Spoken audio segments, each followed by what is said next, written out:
Денеска сме во посета на Тиквешкиот регион, имаме средби со земјоделците, со лозарите, кои што сега се наоѓаат среде процес на берба на грозјето и грозјето го спремаат да го продадат. За жал, како и минатата година, истите проблеми, истиот суров и нечовечен однос од страна на премиерот Христијан Мицковски и целата влада, министерот за земјоделие, исто така кон лозарите, поради тоа што нудат понижувачки откупни цени на грозјето. Трошоци за производство се многократно зголемени. Колкава е само цената на горивото. Понатаму трошоците се зголемени и за работната рака, 2000 денари им бараат луѓето кои што го берат грозјето, зголемена е цената на водата и секако енервно зголемена е цената и на ѓубривата со кои што се ѓубри земјиштето.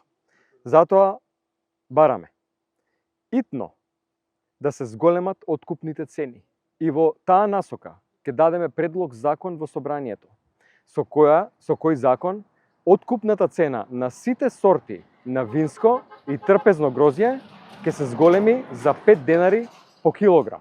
Понатаму да се укине попустот од 8% кој што винарите го нудат како предуслов да го платат веднаш целата количина на грозје која што ќе ја откупат. И трето, да се донесе интервентна мерка, затоа што има најави дека не целото црно грозје ќе биде откупено, целото црно грозје кој што ќе им остане на лозарите да биде откупено од страна на државата. И ова е најмалку што заслужуваат нашите лозари, ова е најмалку што заслужуваат овие луѓе кои што од сабајле до вечер на ова јако сонце работат да ги прехранат своите семејства, луѓето кои што ги извадиле последните заштедени пари во текот на минатата година да купат ѓубриво, да ги платат работниците, да платат гориво, да платат вода, со цел оваа година да има соодветен род. Ова е најмалку што оваа ненародна предавничка власт на Христијан Мицковски може да направи за овие луѓе.